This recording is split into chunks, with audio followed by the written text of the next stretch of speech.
Hi friends, welcome to my channel. आज 12 जनवरी, आज का दिन है फ्राइडे।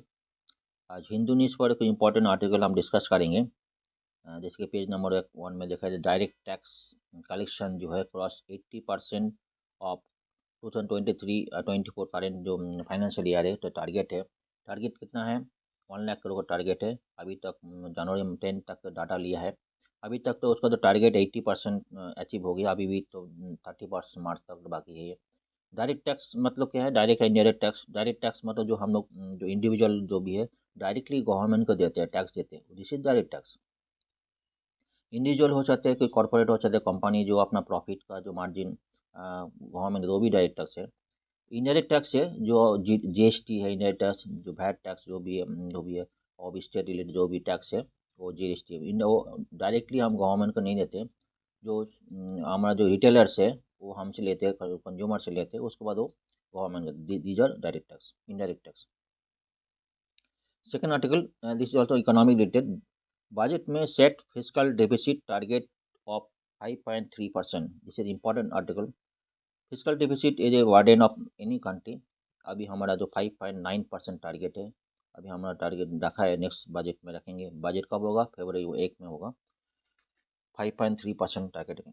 फिजिकल डेफिसिट मतलब क्या है? फिजिकल डेफिसिट मतलब है गवर्नमेंट का मतलब डिफरेंस बिटवीन गवर्नमेंट रेवेन्यू, कितना कलेक्शन होता है, कितना इनकम है, माइनस उसका एक्सपेंडिचर। अगर एक्सपेंडिचर ज़्यादा हो तो नेगेटिव में चले जाएंगे, हम उसका डेफिसिट हो जाएगा। तो गवर्नमेंट क्या करेंगे? दूसरे से लोन लेंगे, दूसरे डेप लेंगे, तो फिर इसके नेगेटिव इम्पैक्ट है। तो एक इन्फ्लेशन बढ़ जाता है और गवर्नमेंट डेप्ट है, इंटरनेशनल मार्केट से डेप लेंगे, डेप भी बढ़ जाएंगे। मतलब फिजिकल डेफिसिट इंपॉर्टेंट टॉपिक है, गवर्नमेंट के लिए भी इम्पॉर्टेंट है इसको रिड्यूस करना। कैसे रिड्यूस करेंगे? काफ़ी सारी गवर्नमेंट इनिशिएटिव है, एक्सपेंडिचर कम करना, काफ़ी सारी स्टेप्स है, वो हम वन में हम डिस्कस करेंगे। इस आर्टिकल का कभी चर्चा में stand ties in India Maldives relations के ऊपर काफ़ी चर्चा ये है। एक टेक्स्ट एंड कॉन्टेक्स्ट में उसका डिटेल एनालिसिस किए हैं, कई बार पढ़ा और एक बार पढ़ेंगे। काफ़ी न्यू टॉपिक उन्होंने इंक्लूड किया। एक टॉपिक इसका टॉपिक है, रिसेंटली जो new elected Maldives president Muizzu वो चाइना में विजिट किए थे। China committee get study corporation cooperation sign 20 MOU sign किया। मतलब चाइना में जो मालदीव्स का रिलेशंस 20 इंक्रीज हो रहा है। क्योंकि इंडिया में एक तो काफ़ी सारी चर्चा में इंडिया का रिलेशंस जो पहले गवर्नमेंट थे मालदीव के तो बहुत अच्छे थे। अभी जो न्यू प्रेसिडेंट है वो मेन टारगेट ही था इंडिया आउट टारगेट था। इसके ऊपर काफ़ी सारे एनालिसिस है, काफ़ी सारे आर्टिकल निकले। तो हम आज का आर्टिकल में देखेंगे जो इंडिया मालदीव चाइना में जो ग्रेटर स्टडी कोऑपरेशन है उसको भी एक आर्टिकल है, डिस्कस करेंगे। एक ओपिनियन है, are antibiotics over prescribe in India. मतलब काफ़ी सब डिटेल में एनालिसिस में देखा गया, काफ़ी से डॉक्टर जो एंटीबायोटिक प्रिस्क्रिप्शन में देते हैं, most of the preventive measure में देते हैं। मतलब नारा दान जो बीमारी है उसका एक इसमें नहीं है, प्रिवेंटिव मेजर में एंटीबायोटिक देते हैं। ओवर एंटीबायोटिक कभी कभी हेल्थ के लिए इशू होता है, इसका वो एनालिसिस है, हम इसको डिस्कस करेंगे। कुछ और अदर पॉइंट है, सूरत इंडोर क्लीनेस्ट सिटी को देखा गया। सूरत इंडोर जो क्लीनेस्ट सिटी है in the Indian and Maharashtra top state को एनालिसिस किया, हुई ऑफ द स्टेट और क्लीनेस्ट रेटिंग दिया है। इसमें देखा गया सूरत इंडोर सबसे ज़्यादा साफ सुथरा सिटी है। अब महाराष्ट्र टॉप स्टेट लिस्ट में है, वो हम डिस्कस करेंगे। Ministry notifies revise rules for ensure quality of medicine, इसके ऊपर काफ़ी चर्चा में है, इसको न्यू आर्टिकल्स है। काफ़ी जो न्यू लास्ट ईयर जो काफ़ी से वार्ड में काफ़ी से बच्चे लोग जो कफ सिरप लेकर उससे डेथ हो गई थी, उसके बाद रूल्स रेगुलेशन में काफ़ी से चेंज हुआ, गवर्नमेंट तरफ से चेंज हुआ, वो लोग ऑल ओवर द वर्ल्ड में जो रूल फॉलो होता है वो एडप्ट कर रहे हैं। इसको आर्टिकल देखेंगे। Lastly, supreme court question centre to genetically modified mustard, इसको काफ़ी चर्चा चल रहा है। जेनेटिकली मॉडिफाइड है सुटेबल फॉर हेल्थ, और हेल्थ के लिए कैसा है नहीं है उसका ऊपर काफ़ी चर्चा में हम इसका डिटेल हम डिस्कस करेंगे। प्रीवियस आर्टिकल इसको पहले जो क्या चर्चा हुआ था वो भी डिस्कस करेंगे, तो आपको क्लियरिटी ज़्यादा हो। चलिए देर ना करके with wasting of further time article 1 number article चलते हैं। फर्स्ट आर्टिकल चलेंगे, डायरेक्ट टैक्स देखेंगे। डायरेक्ट टैक्स की टीम क्रॉसेस जो कलेक्शन है 80% ऑफ करेंट फाइनेंशियल ईयर 2023-24 में जो अब जितना होना था 1 लाख करोड़ का टारगेट है उसका 80% ऑलरेडी अचीव हो गया। सिर्फ यही नहीं, उसका जो प्रीवियस इसमें तो इंक्रीज भी हुआ लास्ट ईयर इस टाइम का जो है, उसमें 19.4% इंक्रीज ग्रोथ भी है, तो डायरेक्ट टैक्स से धीरे धीरे ग्रोथ भी हो रहा है। इससे ग्रोथ में क्या होगा, तो जो तो गवर्नमेंट का जो बार्डन है धीरे धीरे, तो इनकम इंक्रीज होगा तो बार्डन जो फिजिकल डेफिसिट है वो रिड्यूस होगा। ठीक है, तो आर्टिकल की एक बार देख लेते हैं। Direct tax collections are at 80.61% of the budgeted estimate किया गया 1 लाख करोड़ का current financial year as of January 10 को। उसके बाद 80% ऑलरेडी कलेक्ट हो गया, अभी भी 3 महीने तो बाकी है ये। Gross direct tax collection amount of 17.18 lakh crore, showing a year on year growth of 16.77% increase हुआ। ईयर ऑन ईयर बेसिस में लास्ट ईयर इसी टाइम में जो है जितना ग्रोथ कलेक्शन हुआ था, इस टाइम जो है इस साल जनवरी 10 तक जो है 16.77% जो है ज़्यादा कलेक्शन हुआ। Net direct collections after refund, कुछ डायरेक्ट रिफंड भी करना पड़ता है, स्टैंड एट 14.7 लाख करोड़, मतलब कुछ परसेंट जो है 2 लाख करोड़ को रिफंड हो गया, कुछ टैक्स रिटर्न भरना पड़ता है, reflecting year on year basis 19.41% जो है इंक्रीज हुआ। नेक्स्ट कॉर्पोरेट टैक्स, जो बात करें कॉर्पोरेट टैक्स, इनकम टैक्स को लो, जो कंपनी जो है कॉर्पोरेट जो है अपना प्रॉफिट का मार्जिन गवर्नमेंट को देते हैं, grown by 12.37%, and the net personal income tax has grown by 27.26% year on basis। Personal income tax और कॉर्पोरेट में क्या 12% इंक्रीज हुआ, पर्सनल इनकम टैक्स में 27 में दोनों अलग अलग कर दिए, टोटलिटी में क्या हुआ 19% इंक्रीज हुआ। ठीक है, रिफंड अकाउंट 2.4 सौ तो ठीक है, अगर इतना इंक्रीज होगा 2.48 लाख रिफंड हुआ, ये मेन मैटर है। चलिए आर्टिकल पर देख लेते हैं। In India, direct tax collections touch 14.7 lakh crore by January 10, meeting over 4/5 मतलब 80% तक उन्होंने अपना टारगेट अचीव हो गया। 19.4% over the corresponding period of 2022-23 को जो था उससे 19% इंक्रीज हुआ।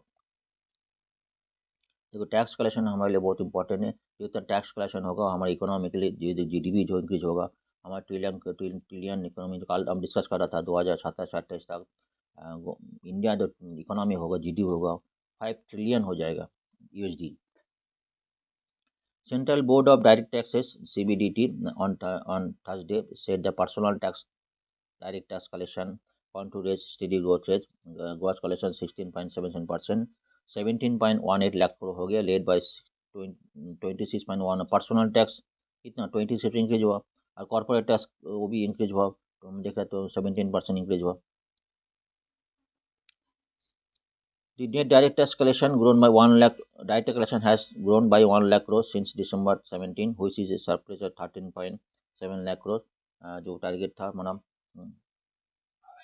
1 lakh crore since December 17 तक 1 lakh collection grown by 1 lakh crore हो गया, which is surplus by 13 lakh crore total stuff। Direct collection net refund is the 14 point net refund amount of 14.70 lakh crore, 19.40 higher than the collection of in previous year। ये सारी point है, इसे अपन discuss direct tax सारी discuss हो गई, 12% आप discuss हो गया। एस्टिमेटेड क्या हो गया, rating agency ICRA said that expect the full year direct tax collection to expect the budgeted estimate, budget 1 lakh crore budget estimate है अभी तक है, वो अभी तक उसके जब लगता है उसको एक्सीड कर जाएंगे, अप टू 31 मार्च ऑफ 2024 तक एक्सीड कर जाएंगे। ये हमारे लिए इकोनॉमी के लिए अच्छी पॉइंट है, कुछ पॉइंट जानकारी होना चाहिए। Type of tax direct indirect tax हम लोग डिस्कस किया। Direct tax is defined as tax which is paid directly by individual और organization to the imposing entity. कोई भी है ऑर्गेनाइजेशन है कॉर्पोरेट है तो गवर्नमेंट को टैक्स देते हैं, this is direct tax. Central Board Directors deals the matter related to levying and collecting direct tax and formulation of various policies related to direct tax। मतलब सेंट्रल बोर्ड ऑफ डायरेक्टर्स है उसको direct tax करते हैं, GST का अलग council है। Tax payer pay direct tax to government for the defined purposes. Direct tax पे अपना इनकम भी हो सकता है, अपना और भी हो सकता है, प्रॉपर्टी टैक्स भी हो सकता है, अपना गिफ्ट टैक्स, कोई आपको गिफ्ट दे रहा है उसका टैक्स भी हो सकता है, कैपिटल गेन कोई आपने इन्वेस्टमेंट किया उसको कैपिटल गेन के म्यूचुअल फंड में कैपिटल गेन वो भी टैक्स को हो सकता है, मतलब डायरेक्ट टैक्स कोई भी पैरामीटर हो सकता है जो हम लोग देते हैं। ठीक है, ये भी सारे पॉइंट अब वो भी हो सकता है आपका जो रेंट इनकम जो है वो भी टैक्स में काउंट होता है। छूट मिलते हैं, जैसे काफ़ी सारी क्लॉज है, ATC इनकम टैक्स में 80 छूट मिलते हैं, ATD मतलब आपको हेल्थ इंश्योरेंस है, ATD में छूट मिलते हैं, आपको होम लोन है तो उसमें छूट मिलेगा। ऐसे कैसे गवर्नमेंट का पॉलिसीज है। राइट, ऐसे अभी पॉलिसी है 2000 अभी जो लिव वन ओल्ड रिज्यूम किया है उसमें काफ़ी आप जब इनकम करेंगे तभी वो समझ आएगा। देखने इंट्रोडक्शन दे रहा हूँ। नेक्स्ट चलते हैं। सिमिलर इनडायरेक्ट टैक्स जो GST होता है, वैट होता है, कोई टैक्सेस होता है जो हम इनडायरेक्टली देते हैं, मतलब जो रिटेलर से हम आम से लेते, कंज्यूमर से लेते हैं, उसके बाद वो गवर्नमेंट को देते, सर गवर्नमेंट को देते हैं, this are indirect tax.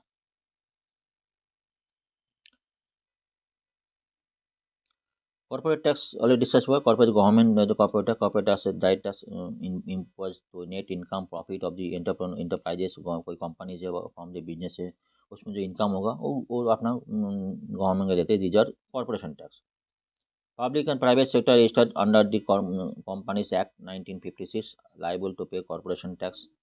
It tax levy at a specific rate according to provision of income tax। इसको डिविशन रेट रहता है, जैसे कि हमारा इनकम डायरेक्ट टैक्स है, इंडिविजुअल का डायरेक्ट वो भी इन रेट रहता है, जैसे कि आप टू 5 लाख कितना का, 5 लाख 10 लाख कितना का, 10 लाख तो आपको कितना कितना होगा उसको टैक्स, उस हिसाब से कितना परसेंट इनकम को कितना परसेंट टैक्स देना पड़ता है। September 19, India slash corporate tax rate of 22% from 30% from existing companies and 15 from 25% for new manufacturing companies। इसको टैक्स स्लैब्स है, अलग टैक्स, उस हिसाब से उन्होंने गवर्नमेंट जो उसको टैक्स को तैयार करते हैं। एक कुछ पॉइंट है रिलेटिंग टू डायरेक्ट टैक्स और भी रीड आर्टिकल आएंगे। आज फ्राइडे, आज NSO नेशनल स्टैटिस्टिकल ऑफिस का जो कल बात करें तो उसको इन्फ्लेशन का रिपोर्ट आने वाला है, उसको देखेंगे कितना आ रहा है inflation report. Mainly food related है, काफ़ी सही टच में है, फूड ऑनियन है, व्हीट है, उसका प्राइसेस को ऊपर आने वाला दिन में जो उसका ऊपर इन्फ्लेशन का ऊपर उसको RBI का मॉनिटरी पॉलिसी डिपेंड करेगा। नेक्स्ट RBI मॉनिटरी पॉलिसी होगा, उसके ऊपर क्या होगा, क्या डिसाइड करते हैं, रेपो रेट इंक्रीज करते हैं डिक्रीज करते हैं, उसके ऊपर जजमेंट होगा। नेक्स्ट आर्टिकल, बजट में सेट फिजिकल डेफिसिट टारगेट 5.3%। और इस मतलब बजट में होगा, बजट कब होगा, 1 फरवरी में होगा 2024 में। अभी टारगेट है, अभी प्रेजेंट कितना 5.9% फिजिकल डेफिसिट है।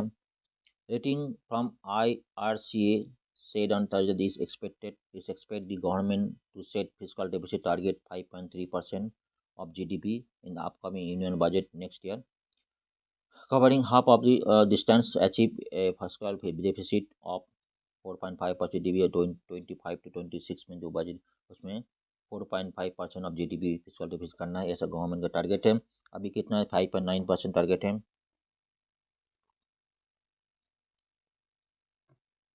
While the year deficit unlikely to overshoot 17.9 lakh crore target, which given the National Statistical Office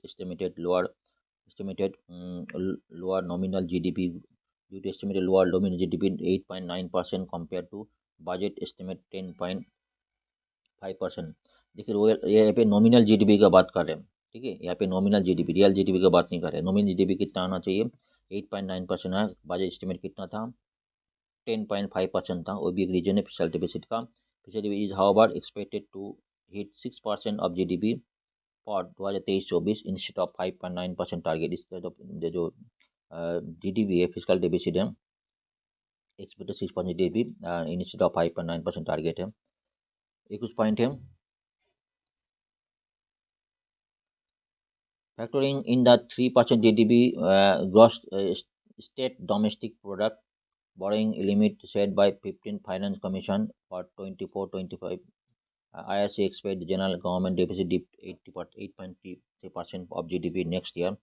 जितना डेफिसिट हो जाएगा वो तो गवर्नमेंट के लिए बर्डन है ही है। फ्रॉम 9.2% एक्सपेक्टेड दिस ईयर, तो फिजिकल डेफिसिट है। This would be lowest level of general government deficit since 2019-20 when the 7.2% of GDP। He said the reported expectation from interim budget to be presented on February 1। एक को जो budget है for 5.3% target है, ठीक है, present 5.9% target है, उसमें कितना आता है देखते हैं। नेक्स्ट उसका जो रिलेटेड क्वेश्चन है, physical deficit is the difference between government total expenditure and total revenue. तो जिसका मतलब कितना इनकम है या कितना एक्सपेंडिचर जो डिफरेंस है उसका फिजिकल डेफिसिट है। It is indicator of the extent of the government must borrow the in order to finance its operation and express as a percentage of country GDP. इसके ऊपर depend कर कितना physical डिप्लिसिटी है, उसको कितना बोरो करेगा। और ज़्यादा डिफरेंस आ रहे हैं, ज़्यादा डिप्लिसिटी आ रहे हैं, उसके लिए गाँव में बाहर से मतलब बाहर कंट्री से बैंक से जाके वर्ल्ड बैंक से जाके उधार करेंगे, डेप करेंगे, और वो express percentage of country GDP से कल करना पड़ेगा। High and low physical deposit, high low physical deposit lead to inflation, जो बात कर रहा था। डिवैल्यूएशन हो जाएगा currency, and increase of debt burden, definitely burden होगा। करेंसी जो है उसका डिवैल्यूएशन हो जाएगी। Lower physical deposit seen as positive sign of physical discipline and healthy economic sign है, गुड साइन है। Lower physical deposit definitely good sign है country के लिए। Positive aspect of fiscal deficit: increase government spending. Fiscal deficit enable government to increase spending public services, infrastructure, and other important areas, can stimulate the economic growth. एक positive है। ये positive side में किसी बाहर से कुछ लोन लेके government आपको इंफ्रास्ट्रक्चर में यूज कर रहे, कई जगह मैन्युफैक्चरिंग सेक्टर कर रहे, इकोनॉमिक ग्रोथ के लिए पब्लिक सर्विसेज करे तो इकोनॉमिक ग्रोथ होता है। Public service investment, finance public investment. Government can finance long-term investment such as infrastructure project through fiscal deficit. मतलब गवर्नमेंट जो इंफ्रास्ट्रक्चर प्रोजेक्ट है जिसमें अर्निंग इन फ्यूचर आएगा, बाहर से लोन लेके अभी अर्निंग करेंगे, रोड इंफ्रास्ट्रक्चर है उसमें काफ़ी सारे वर्क चल रहा है, ये सभी इश्यूज हैं, उसमें इनकम तो आएगा ही गवर्नमेंट को। जॉब क्रिएशन होता है, जॉब क्रिएशन जो है reduce public unemployment, increase the standard of living. अगर कोई इंफ्रास्ट्रक्चर बढ़ेंगे, गवर्नमेंट कंपनी जो सर्विस सेक्टर बढ़ेगा, मैन्युफैक्चरिंग बढ़ेगा, कंपनीज बढ़ेगा, तो उसमें क्या एम्प्लॉयमेंट बढ़ेगी, अनएम्प्लॉयमेंट रिड्यूस हो जाएगा, और स्टैंडर्ड लिविंग वो भी इंक्रीज होगा। ये कुछ पॉजिटिव साइन है। नेगेटिव साइन भी है,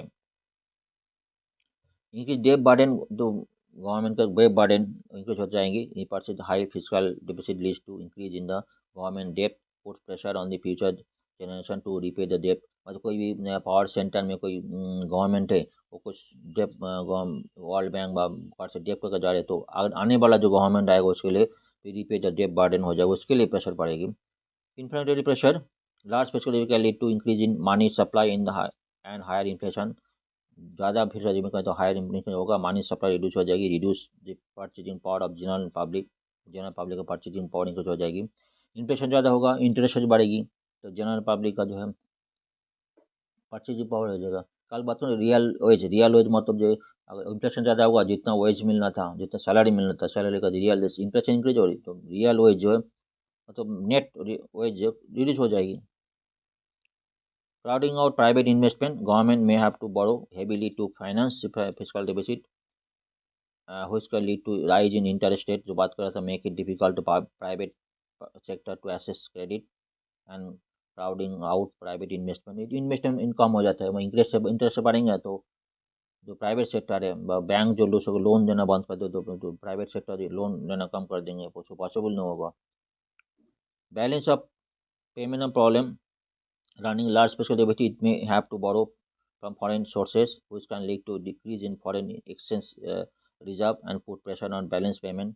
कुछ दिन पहले बात करते, फॉरेन एक्सचेंज रिजर्व जो रिड्यूस हो जाएगा, pressure on the payment, balance payment को प्रेशर आ जाएगी। कुछ नेगेटिव पॉइंट भी है, कुछ पॉजिटिव पॉइंट भी है फिजिकल डिपॉजिट के, तो कुछ पॉइंट है पॉजिटिव साइन ये भी है। अभी हम देख रहे जीएसटी का कलेक्शन इंक्रीज हो रहा है, direct tax inter collection increase हो रहा है, गवर्नमेंट का मतलब रेवेन्यू इंक्रीज करना पड़ेगा। कुछ दिन पहले कल ही बात कर रहा था हमने, जो एक्सपोर्ट का इंक्रीज करना है गवर्नमेंट को, एक्सपोर्ट इनकम, हम अर्निंग बढ़ाना पड़ेगा, एक्सपोर्ट बास्केट इंक्रीज करना पड़ेगा, ये सारी पॉइंट है। चलिए हम नेक्स्ट आर्टिकल चलते हैं। Next article, strain ties in India and Maldives relations. Recently India Maldives का रिलेशंस के ऊपर काफ़ी जो न्यूज़ पेपर में है, और रिसेंटली जो बात चल रहा है, प्राइम मिनिस्टर नरेंद्र मोदी जी ने जो लक्षद्वीप विजिट किए थे, उसका कुछ पोस्ट फोटो जो उसने ट्विटर में उसमें पब्लिश की थी, उसका ऊपर काफ़ी सारी चर्चा हुई थी। उसका ऊपर टूरिस्ट मालदीव्स का जो डिप्टी मिनिस्टर, उसका ऊपर काफ़ी डिस्पैरेटिंग रिमार्क्स किए थी। उसका ऊपर काफ़ी इंडियंस पीपल उसका ऊपर अगेंस्ट में जाके सोशल मीडिया में काफ़ी उसका बॉयकॉट किया था। इसके ऊपर जो रिलेशंस का है, इंडिया मालदीव्स का रिलेशंस है, वैसे भी जो न्यू प्रेसिडेंट माइजू जो है उसको, उसका ऊपर इंडिया आउट कैंपेन, उसका जो वोट का जो मेन कैंपेन था इंडिया आउट, इसके ऊपर जो रिलेशन इंडिया का रिलेशन था डेटोरेटिंग उसमें, और चाइना का साथ जो रिलेशन अभी बात करते हैं, रिलेशन तो इंक्रीज हो रहा है, अच्छी गुड क्वेश्चन हो रहा है। इसके ऊपर टॉपिक है Prime Minister Narendra Modi tourism post for Lakshadweep regarding a social media spat in escalating the diplomatic clash between India and Maldives, worsening the already strained relationship between India and ocean neighbors है। इससे पहले जो already जो relations खराब थी declaration में था, क्योंकि इंडिया आउट कैंपेन था तो न्यू प्रेसिडेंट मायजू का। तो उसके बाद जो क्या जो मोदी जी का जो लक्षद्वीप का जो टिगरिंग किया टूरिस्ट के लिए, उसको वो एक स्टेप और डिक्रीजिंग ट्रेंड में गया। Disparaging remarks led to suspension of 3 Maldives ministers in the express concern impacting travel booking. मतलब इंडिया जो है ट्रैवल बुकिंग मालदीव्स विजिट के लिए धीरे धीरे बॉयकॉट जा रहा है। इसके तरफ धीरे धीरे जो है इंडिया मालदीव का रिलेशंस धीरे धीरे डिक्रीज होते जा रहे हैं। हम इसको डिटेल एनालिसिस के लिए हिंदू ने एनालिसिस किया, what led to India out campaign during Solih administration. तो इसका पहले मोहम्मद सोली जो है था 2018 से 2018 से लेके 23 तक जो सोली था, इसका मेन पॉलिसी था इंडियन इंडियन फर्स्ट पॉलिसी था, मतलब इंडिया का बहुत अच्छी रिलेशन थी। Even Indian prime minister Narendra Modi ji ने इसका 2018 में मालदीव किए थे, वो टेक्निक सेरेमनी में जो 2018 में ली थे उसने मोहम्मद सोली। The Maldives is a maritime neighbor India Ocean region. IOR, a country location holds significant strategic importance for India, especially and amid China growing an engagement in this region. मतलब China का जो engagement इस reason में जा रहा है, इसके लिए इंडिया का रिलेशन मालदीव्स के बहुत अच्छी होना बहुत इंपॉर्टेंट है। मालदीव्स का इंडिया रिलेशन मतलब इकोनॉमिक टाई जो है बहुत अच्छी इंपॉर्टेंट है, क्योंकि चाइना का इसका एंगेजमेंट धीरे धीरे बढ़ रहा है, जो इंडिया के लिए अच्छी बात नहीं है। Although Maldives India ties have been mostly cordial over the years, काफ़ी काफ़ी साल से उसका अच्छी रहा। बीच में कुछ जो पीपीए मतलब प्रोग्रेसिव पार्टी लीडर्स मतलब बीच में जो आया था 2008 से लेकर 2018 तक, 2013 से लेकर 2018, इस बीच में तो मोहम्मद आमीन आए थे। फिर पार्टी प्रोग्रेसिव पार्टी मालदीव्स, उन्होंने क्या इंडिया आउट कैंपेन की थी, चाइना के साथ उन्होंने रिलेशन बढ़ा दी, तो belt and road initiative. Mister मोमिन जो 2013 में उन्होंने आए थे, इलेक्टेड हुई थी। China include Maldives as a part of belt and road initiative. उन्होंने चाइना के साथ रिलेशन अच्छे बढ़ाए, और इंडिया आउट कैंपेन की, इंडिया के साथ रिलेशन खराब हो गए, ये खराब हो गया। और यहाँ में इनका टाइम है 2013 से 2018। उसके बाद 2018 में क्या हुआ, मोहम्मद सोली रिलेटेड हुए थे, ईमेन ईमेन के जाके मोहम्मद सोली ईमेन थे। ईमेन का जो मेन इंडिया का अच्छा रिलेशन बना, और दे शुरू से ही उन्होंने इंडिया फर्स्ट पॉलिसी है, Solih accept adopted India first policy, foreign policy है काफ़ी सारी। उसके बाद जो है इंडिया का मालदीव रिलेशन 2018 से 2023 काफ़ी अच्छी रहा, काफ़ी सारी पॉलिसी साइन हुई, काफ़ी सारी एग्रीमेंट साइन हुई थी, एमएयू साइन हुआ था। इस उसके बाद जो 2023 में जो प्रोग्रेसिव पार्टी जो है मायजू सिलेक्टेड हुई थी, उसके बाद इंडिया आउट कैंपेन की थी। However, the growing proximity between New Delhi and Maldives का high level military exchange spark concern to certain quarter में opposition ऊपर for। इसके बाद जो opposition लोग इसके ऊपर ऐसा क्वेश्चन उठाया, जो मालदीव का जो sovereignty, उसके ऊपर क्वेश्चन है। मालदीव का जो sovereignty है, और उसका limited agree to government was compromising the sovereignty of island and allowing India both in the ground। मतलब इंडियन जो ट्रूप्स है, इंडिया का जो इंडियन जो गवर्नमेंट है, सो मालदीव जो गवर्नमेंट को तो मतलब आने दे रहा है। मालदीव का जो सोवरेनिटी का क्वेश्चन अपोजिशन में है। इसी बात को लेकर कैंपेन किया था 2023 में मिस्टर मायजू जो है opposition campaign India out campaign किया। इसी पॉइंट के ऊपर जो इंडिया जो है मालदीव का सोवरेनिटी के ऊपर इम्पैक्ट कर रहा है, इंडियन प्रेजेंस इन मालदीव।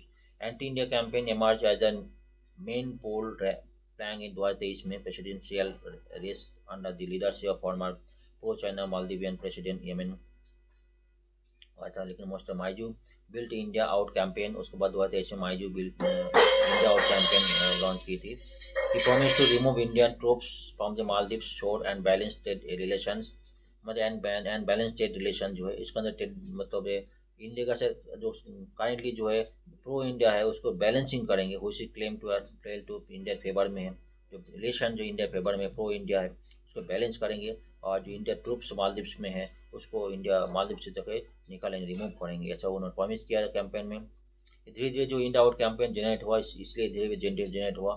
ठीक है, repose to level pro China and maintain, he was pro Maldives, मतलब प्रो मालदीव्स हो जाएंगे, अनदर मतलब इंडिया चाइना दोनों के रिलेशंस मेंटेन करके चलेंगे।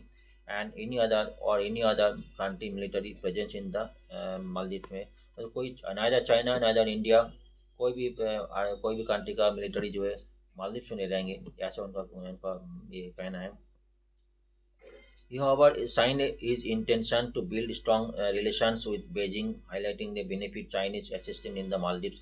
और तो उसका जो जो ईमेन था, धीरे धीरे जो माइजू सेम उसका ईमेन का प्रिंसिपल फॉलो कर रहे हैं, और धीरे धीरे चाइना का तरफ जा रहा है, चाइना का जो हेल्प धीरे धीरे ले रहे हैं। ऐसा वन बाय अभी तो लेटेस्ट अभी दूसरा आर्टिकल देखेंगे, उसमें चाइना का साथ 20 MOU साइन किया। Why did president Muizzu insist to withdrawal and Indian soldier, जो बात किया था, बात हो रहा है, डिस्कशन हुआ था, उन्होंने ऐसा बात हो रहा है जो इसका पहले सोली का गवर्नमेंट में इंडिया का जो सोल्जर से मालदीव में जाके, मालदीव में ऐसे नहीं, मालदीव को ट्रेनिंग में दे, उसका हेल्प के लिए, उसका सिक्योरिटी के लिए, जो काफ़ी सारी इन्वेस्टमेंट है, काफ़ी सारी हेल्प भी करते हैं, ऐसे नहीं करते। उसके लिए धीरे धीरे ऐसे जनरेट हुआ, मालदीव का सोवर्जिनिटी के ऊपर इम्पैक्ट कर रहे, मालदीव के इंडिपेंडेंस के ऊपर ये कर रहे, इसके ऊपर धीरे धीरे धीरे वो ऐसा इंडिया आउट कैंपेन जनरेट हो रहा है। This happened in New Delhi urged Maldives to look into the presence of its military personnel in the proper perspective। इसको पता होगा। ऐसे जो 2019 में जो MOU साइन हुई थी, उसके बाद इंडियन मिलिटरीज काफ़ी मालदीव में जाके उन्होंने अपनी ट्रेनिंग चलो, काफ़ी सारी मेनली जो मिलिट्री जो सिक्योरिटी को बहुत ध्यान दी। The new president made another formal announcement on the matter following the meeting is COP29 में, जो सबसे प्रेसिडेंट माइजू और हमारा प्राइम मिनिस्टर मोदी जो साइड लाइन में कुछ डिस्कशन हुई थी, उसके बाद इन्होंने ये बताया था, जो माइजू ने इन्होंने रिलीज़ की, जो इंडिया एग्री किया, जो कॉप जो है मालदीव से निकल देंगे, रिमूव करेंगे, while statement issued by the both government did not mention any such agreement. हुआ तो कोई उसके बाद जो ऐसा कुछ एग्रीमेंट नहीं हुआ, दोनों कंट्री का जो है जो स्टेटमेंट दे, ऐसा कुछ डिसीजन नहीं हुआ, तो मालदीव से जो इंडियन ट्रूप से निकालेंगे, ऐसा कोई डिसीजन नहीं हुआ अभी तक। Why the decision to revoke the survey back to India caused a stir to political circle। जो 2019 में MOU साइन हुई थी, उसके बाद जो है कोई ऐसा बताया ज़्यादा कुछ रिन्यू नहीं हुआ। December Muizzu announce that the pact would not be renewed. The moratorium of monsoon MOU is the hydrographic surveying signing during Prime Minister Modi state visit to Iceland, when President Ibrahim Loy had the power। जब सोली जब power में थे 2018-23 में, जो prime minister गए तो उसमें MOU sign हुई थी। ड्यू टू सर्वे करेंगे, उसके बाद सर्वे के लिए बात हुई थी। Back by commitment of the two countries to maintain close cooperation, तो दोनों कंट्री को क्लोज कोऑपरेशन करेंगे in defence maritime security, defence maritime security में ऐसे भी है, बहुत सारी मालदीव सोल्जर्स को ट्रेनिंग भी दिया इंडियन सोल्जर ने। Cited the Soli government, however, had claimed that is harm to national security। इसके बाद ये चर्चा हुई अबाउट ओवी Singh, head of maritime policy initiative at the observer research foundation. उनका कहना है Muizzu administration visual to renew pact seem to less to do with president sensitivity about sovereignty than the special relation with Beijing. वो तो ये बताया, जो अगर ये पैक्ट को जो है MOU को रिन्यू करने जो रिफ्यूज़ कर रहे हैं माइजू गवर्नमेंट, उसके लिए ये दर्शाते हैं सोवर्जिनिटी को बहुत ज़्यादा ध्यान नहीं है, ज़्यादा मतलब उसका चाइनीज़ गवर्नमेंट को चाइनीज़ को बहुत ज़्यादा रिलेशन बनाने के लिए ध्यान है, इसलिए वो MOU साइन कर रहे हैं। ये कुछ पॉइंट है मालदीव के साथ इंडिया के रिलेशंस के लिए। मालदीव का लोकेशन जो इंडिया के लिए इम्पोर्टेंट है ही है, क्योंकि चाइना उसके साथ जो रहा, चाइना के उसका प्रेजेंस इंडिया के लिए अच्छी बात नहीं है। तो इंडिया का साथ कोई भी है, काफ़ी सारे एनालिसिस यही बोल रहे हैं, जो भी है इंडिया का साथ धीरे धीरे रिलेशंस पहले से होना चाहिए, रिलेशन बनाना चाहिए, क्योंकि मालदीव का जियो लोकेशंस बहुत इंपॉर्टेंट है इंडिया के लिए। ये कुछ पॉइंट है, चलिए नेक्स्ट आगे चलते हैं।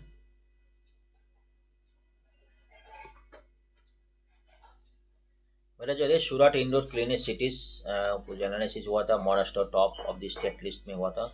इंडोर जो है 7 टाइम क्लीनेस्ट सिटीज़ में रैंक में आई थी, इसको डिटेल देखते हैं। it will reach the cleanest cities with more than 1 lakh populations, मतलब 1 lakh population है उसको cities में है. The best performing states according to such Survection award, short survection award है. India best the India tag. Indore bagged the tag of India's clean city for the 7 corresponding consecutive time. 7 बार जो इंदौर जो है उसको इस city award मिला था. Award का नाम है स्वच्छ सर्वेक्षण. फर्स्ट में इंदौर सूरत है, उसको नवी मुंबई, उसके बाद जो है विशाखापट्टनम और ग्रेटर विशाखापट्टनम भोपाल है. स्टेट में जो है महाराष्ट्र एमपी, महाराष्ट्र फर्स्ट में है, उसके बाद एमपी, छत्तीसगढ़, उड़ीसा, तेलंगाना कुछ स्टेट है. एक कुछ क्लीनेस्ट सिटीज पॉइंट में दिखाया गया. Surat in Gujarat and Indore in Madhya Pradesh were jointly declared cleanest city of India at the annual Clean City Award in 2023 of the Union Urban Affairs Ministry. Next best Navi Mumbai. Union urban city जो है इसको सूरत और इंदौर को jointly best city घोषित किया. Subhakshanan Award are given by President of India. Indore has been adjusted to cleanest city for the 7 consecutive time. Indore को ऐसा भी नहीं, काफ़ी सारे वर्क करना पड़ा. पहले तो उसको 25 रैंक थी, उन्होंने धीरे धीरे काफ़ी एक्शन है, क्लीनिंग को ध्यान दी, मैनहोल जो उसको इंक्रीज किया, काफ़ी सारे वर्क की. List of top 10 cleanest cities with the populations that more than 1 lakh includes Kitan, Visakhapatnam, Bhopal, Vijayawada, new Delhi, Tirupati, greater Hyderabad and Pune. ये सब स्टेट सिटी जो जिसका 1 लाख ऊपर है, जो क्लीनिंग पॉइंट नंबर में टॉप 10 रैंक में. In state ranking Maharashtra came first, followed by Madhya Pradesh, Chhattisgarh, Orissa in rank fourth, followed by Telangana, Andhra Pradesh, Punjab, Gujarat, Uttar Pradesh, Tamil Nadu, Sikkim में कुछ स्टेट है जिसका रैंक में है. अभी ये बता दीजिए, इन कैटेगरी सिटीज जो पॉपुलेशन लेस देन 1 लाख, जिसको 1 लाख से कम है, उसके अंदर जो है लोनावाला, सासबाद जो है महाराष्ट्र में, एंड पाटन इन छत्तीसगढ़, इसी को टॉप 3 रैंक किया है. दिमो कैंटोनमेंट बोर्ड इन मध्य प्रदेश और adjusted the cleanest cantonment board वाटा. Varanasi and Prayagraj Uttar Pradesh won the top 2 award of cleanest Ganga town. Chhattisgarh won the award of safest city of sanitation workers. Sanitation जब मैनुअल जो है यूज करते हो उसको सेफेस्ट सिटी छत्तीसगढ़ है. 20 zonal awards are given to medium and small cities. Small city को दिया गया 20 जोनल अवार्ड दिया गया. मध्यम colony of West Bengal of Howrah and all cities of West Bengal have the distinction in being place at the bottom of the list. Bottom list में है, cleaning अच्छा नहीं है. All the state are at the end list are Rajasthan, Mizoram, Arunachal Pradesh, कुछ state है जो cleaning point bottom list में है. और सिटीज़ में अंदर वेस्ट बंगाल का जो कल्याणी है, हावड़ा है, सिटीज़ है वेस्ट बंगाल का, उसको बॉटम लिस्ट में है. थीम क्या था? थीम ऑफ क्लीनेस्ट सर्वे 2023 में क्या था? Waste to wealth. Waste to wealth था. और 2024 में क्या हुआ? Reduce and recycle. 2024 को रिड्यूस मतलब जनरेशन करना, रिड्यूस मतलब वेस्ट को जनरेशन रिड्यूस करना है, रीयूज करना और रिसाइकिल करना है, ऐसा भी थीम रहेगा 2024 के लिए. Only by eliminating manholes through mechanized cleaning and achieving the goals of sanitation through machines hole, we will be able to establish our true identity as a sensitive society. Mister president of India बताया उसने. मतलब हम जो mechanise whole है, man whole है, उसको reduce कर mechanise में जो मशीन्स होल यूज करना है, इसको करेंगे तो हम तो अपना टू इंडियन हम आइडेंटिटी सेंसिटिव सोसाइटी हम बात करेंगे. कोई इसको काफ़ी चर्चा हुआ, मैनुअल इसको ऊपर जो आदमी काम करते हैं उसको काफ़ी चर्चा हुई. ये कुछ पॉइंट है. चलिए नेक्स्ट आर्टिकल चलते हैं जल्दी. Maldives, China commit to a greater study cooperation, sign 20 MU. Recently जो मालदीव का न्यू प्रेसिडेंट माइजू चाइना में विजिट किया था, उसके ऊपर 20 MU साइन किया था. एक चीज़ दर्शाता है मालदीव से चाइना का जो रिलेशन बूस्ट हो रहा है धीरे धीरे. During president Muizzu's visit, two countries agreed to draw up an action plan for building a India Chinese Maldives strategic partnership. और दोस्तों जितने कई सारे एग्रीमेंट साइन हुआ, इसको जो बिल्टअप हो रहे चाइना मालदीव के बीच में तो मजबूत रिलेशन मजबूत हो रहा है फ्रॉम 2024 to 2028 तक. Beijing said it firmly oppose any external interference in mails internal affairs. इसको वो चाइना मेल डेफिनेटली इंडिया का वो पॉइंट आउट कर रहे हैं। मतलब मालदीव्स का इंटरनल अफेयर्स के ऊपर कोई एक्सटर्नल कंट्रीज का इंटरवेंशन नहीं चाहिए, ऐसा वो उनको बता रहा है। Noting that strategic significance, China Maldives relations has become more prominent. जो लेटेस्ट विजिट हुआ था मोर prominent. The two countries committed to greater strategic cooperation this week, while China said it firmly opposed external interference, the independent internal affairs of Maldives, according to joint press comment। उसमें जो China बड़ा जो मालदीव्स का जो internal matter है कोई external country का interfere नहीं चाहिए, और उसको काफ़ी सारी एग्रीमेंट साइन किया। Two sides agree with elevated in China Maldives relation to a comprehensive strategic cooperation partnership, better leverage in political guidance, high level engagement, expand political cooperation between two countries various field। So various field में political in relation in boost up किया था उसमें, and studying collaboration and international and multiplier effect, enhance the well-being to all people and work towards in the China Maldives community with a shared future। इसके बाद जो date visit है Maldives president का China में, वो काफ़ी 20 MOU साइन हुआ है to improve to remove the above to move the among many initiative two countries announce. उसके ऊपर ये रिलेशन में बहुत सारी इनिशिएटिव टेकिंग किया गया, including Maldives participation in the global security initiative GSI following Sri Lanka affirmation in October 2023। Maldives जो है ग्लोबल सिक्योरिटी इनिशिएटिव में उन्होंने पार्टिसिपेट किया, and two government agreed to draw up an action plan to building in China Maldives comprehensive strategic cooperation partnership हम 2024 to 28 इसके ऊपर कई सारी उन्होंने एक्शन प्लान किया 2024 से 28 तक। चाइना के साथ उन्होंने मालदीव का रिलेशंस इंक्रीज करने के लिए कई सारी एग्रीमेंट एक्शन पर लिया। तो decision assume greater significance month after Maiju government decide to skip the India-led Colombo security conclave, India-led US in Mauritius में हुआ था। लास्ट मंथ जो इंडिया-लेड कोलंबो सिक्योरिटी कॉन्क्लेव हुआ था NSA लेवल, जो इंडिया ने ऑर्गेनाइज किए थे, मॉरिशस में हुई थी। उसमें माइजू नहीं आए थे, माइजू प्रेसिडेंट नहीं आए थे, और अभी जो चाइना में जाके कई सारी पॉली उन्होंने एक्शन पर करने कई सारी MOU साइन कर रहे हैं। इसके ऊपर जो एक बहुत सारी सिग्निफिकेंट इंडिया के लिए काफ़ी सिग्निफिकेंट पॉइंट कर रहे हैं। Muizzu visit conclave concept diplomatic between Maldives and China after 3 junior minister Maldives oppose suspended हो गया था। इसके ऊपर हो सकते जो इंडिया का साथ रिलेशन खराब हुआ, उसमें प्रेसिडेंट माइजू कोई पॉइंट कमेंट तो नहीं किया, लेकिन चाइना का साथ उन्होंने काफ़ी सारी रिलेशन बना लिया। हो सकते इसके ऊपर जो है चाइना का साथ रिलेशन धीरे धीरे टुवर्ड्स चाइना का तो जा रहे other than India towards India. In the meeting with President Xi, newly elected Maldivian leaders held in the Belt and Road Initiative said that the country look forward to expanding new channel of cooperation, promote high quality partnership in the construction of Belt of Road Initiative। मतलब China का तो है ही relations, belt of road जो initiative का success करने के लिए जो सी का जो प्रेसिडेंट सी का जो एम्बिशन है ये उसने, इसलिए जब मालदीव प्रेसिडेंट को उन्होंने ज़्यादा अपना अपना फेवर में ले लिया। Two government agreed to cooperate. Two leaders preside over the signing of 20 MOUs in several areas, including economy, digital economy, disaster and risk mitigations, and new cooperation through the MOU between public service media and Maldives and China। मतलब कई सारे MOU sign इसमें economy के, blue economy है, digital economy, डायस्टार, कई सारे sector में जगह कई सारी MOU साइन किया। उसमें इंडिया का चाइना का सब मालदीव्स का रिलेशंस अपने मजबूत बनाया उसमें ज़्यादा देन इंडिया। ये कुछ पॉइंट थी, और भी आगे चलिए देखते हैं इंडिया के साथ मालदीव का रिलेशन का बना रहा, क्योंकि चाइना का जो इंटरवेंस है धीरे धीरे मालदीव को जा रहा है, तो इंडिया के लिए ठीक नहीं है। Second important article, minister notified revise rules for ensure quality of medicine.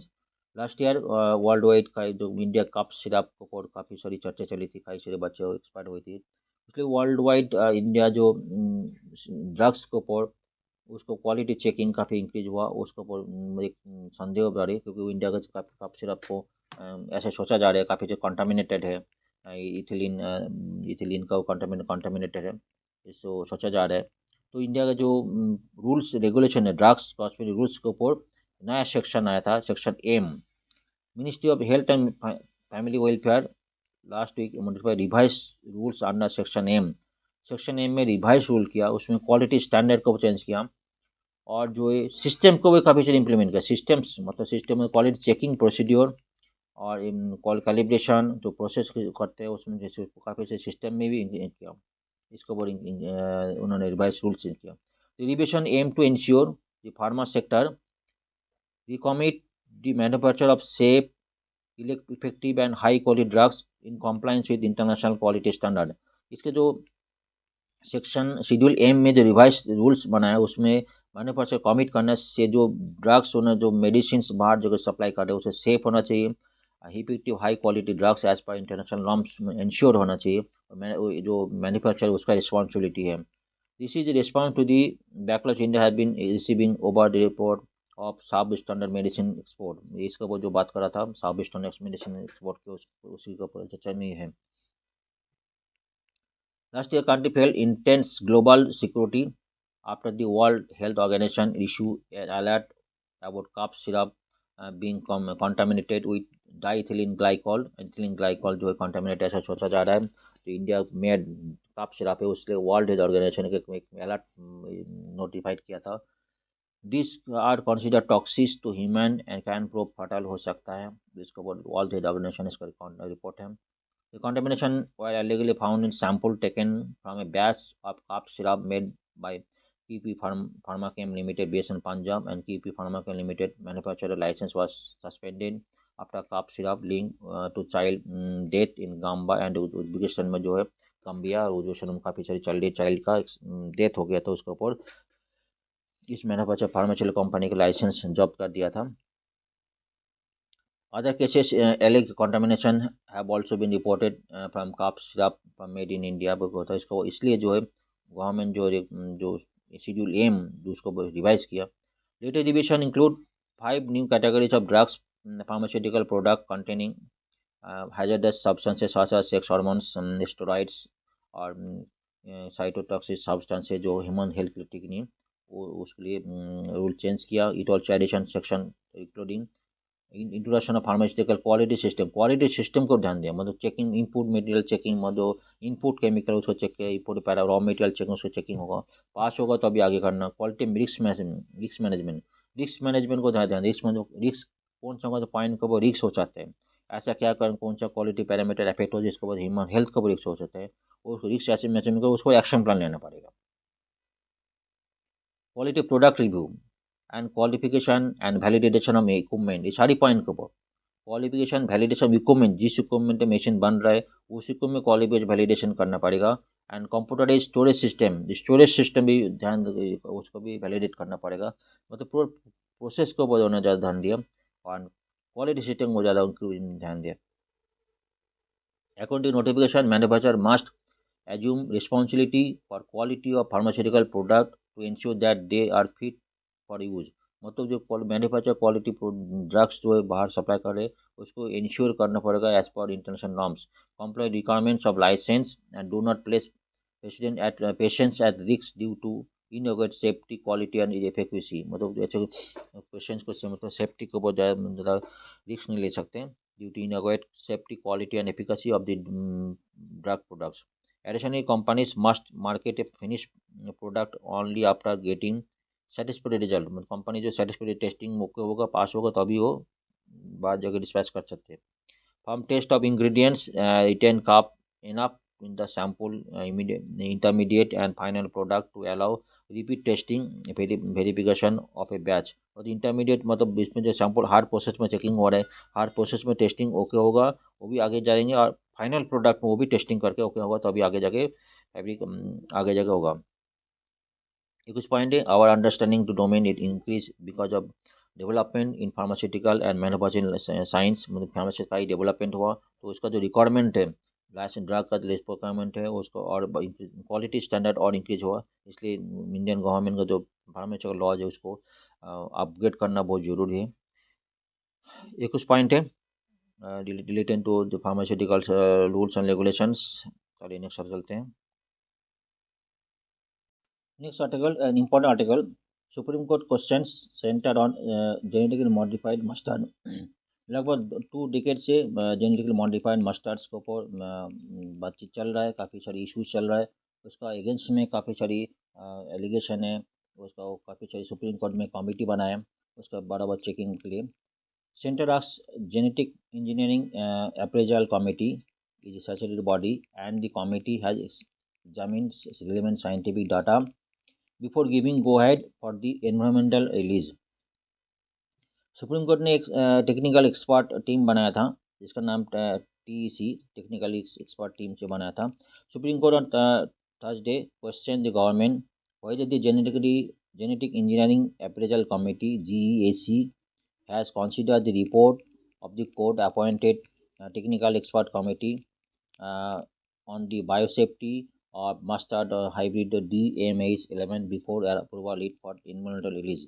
इसके पहले मेनली जो इशू बीटी कॉटन जो genetically modified cotton BT cotton introduce हुआ था इंडिया में फर्स्ट जेनेटिक मॉडिफाइड क्रॉप, उसके लिए काफ़ी सारी नेगेटिव पॉइंट भी आता, काफ़ी सारी नुकसान भी हुई थी।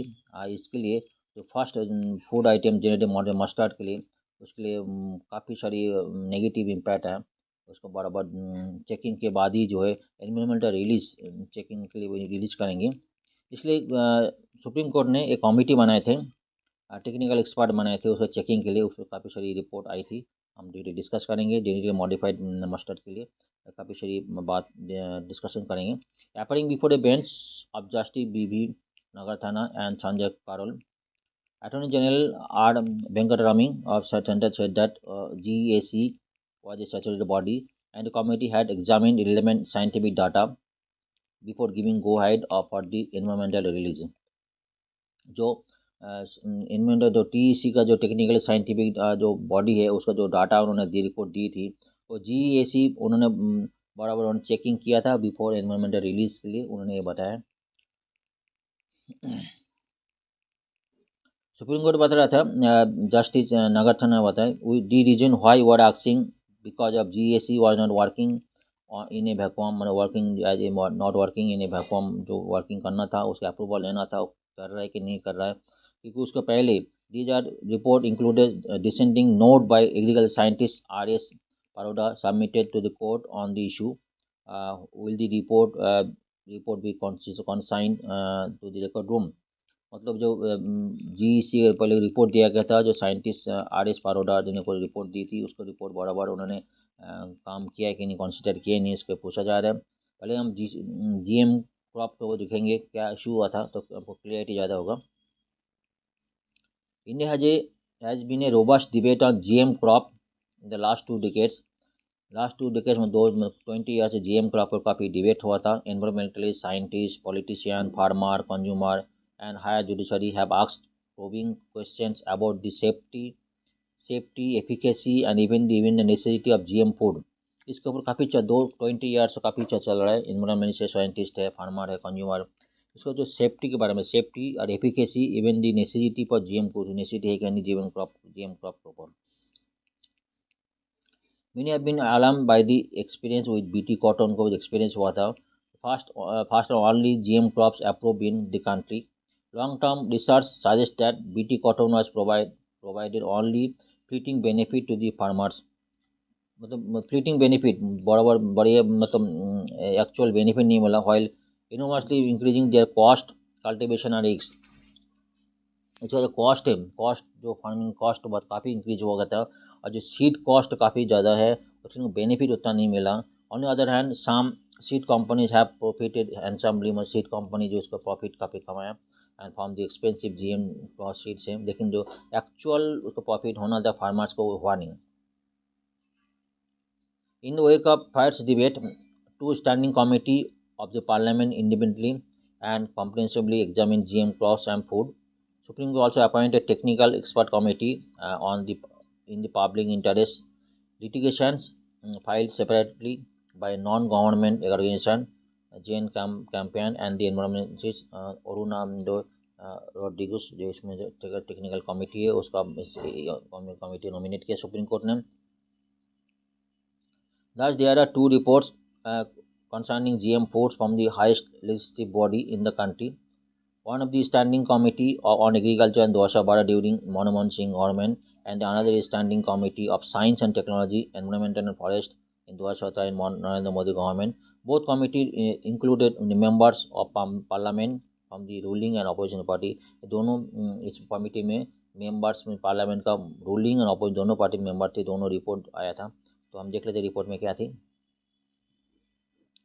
Working across an interval of 5 years, two committees annually highlighted major weakness of the regulatory system and called for a utmost caution before releasing joint report। दोनों रिपोर्ट में जो है जो क्वेश्चन दिया जिसको रेगुलेटरी सिस्टम में जो जीएम मस्टर्ड है उसके लिए इन्वायरमेंट के लिए काफ़ी क्वेश्चन से हार्मफुल है ये बताया। The committee on science and technology environment forest made a specific reference to GM mustard, asked the government to conduct a thorough, independent and transparent assessment on long term biosafety environment risk socio economic impact.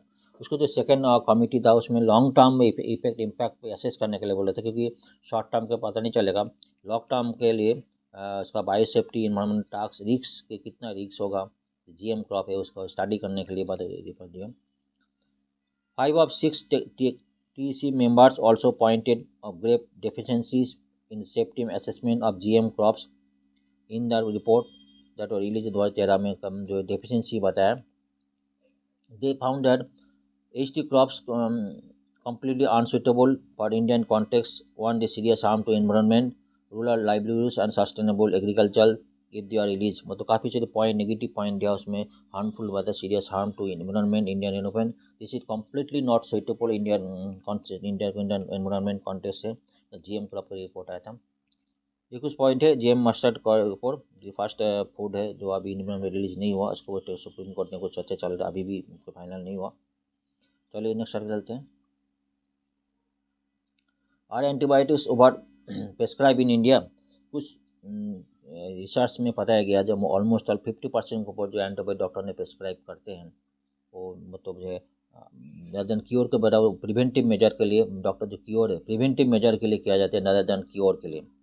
The National Center for Disease Control (NCDC) recently found that over half of the nearly 10,000 hospital patients survive for a study given antibiotics to prevent rather than treatment on infection। मतलब maximum जो patients के जो doctor जो antibiotic prescribe करते हैं उसको preventive measure के लिए rather than उसको इन्फेक्शन के जरूरत भी नहीं, ऐसा कुछ देखा गया था। The survey map patient treat on 1 or 5 days। जो पेशेंट लोग 1 से 5 दिन का भर्ती हुआ, कितने 20 territory care institute across 15 states and 2 union territories between November 21 to अप्रैल 22, इसको भी स्टडी किया था। 20 टेरिटरी इंस्टीट्यूट में अक्रॉस किया था, 15 स्टेट में चेकिंग किया था। और जो पेशेंट थे 1 से 5 दिन के तो भर्ती हुई वो सारी पेशेंट को उन्होंने स्टडी किया, जो प्रेस्क्राइब डॉक्टर ने प्रेस्क्राइब सारी स्टडी की। It found that 55% of the patients surveyed were prescribed antibiotics as preventive measure to field excessive मतलब preventive measure, and 45% of prescribed antibiotics actually treat infection। किसी को इन्फेक्शन हुआ उसी के लिए दिया गया, अदर देन किसी को इन्फेक्शन हुआ भी नहीं वो चेकिंग वो भी ट्रीटमेंट और एंटीबायोटिक दिया गया, और ट्रीटमेंट इन्फेक्शन ट्रीटमेंट टेस्टिंग भी नहीं किया। Only 6% are prescribe the drugs after identifying the specific bacteria. मतलब 6% ऐसा प्रेस्क्रिप्शन मिला कि इसको इन्फेक्शन हुआ स्पेसिफिक बैक्टीरिया वो चेकिंग करने के बाद ही दिया गया। मैक्सिमम 94% तो बिना चेकिंग में दिया गया और जरूर नहीं और प्रिवेंटिव मेजर के लिए दिया गया। एक इम्पोर्टेंट ऑब्जर्वेशन है,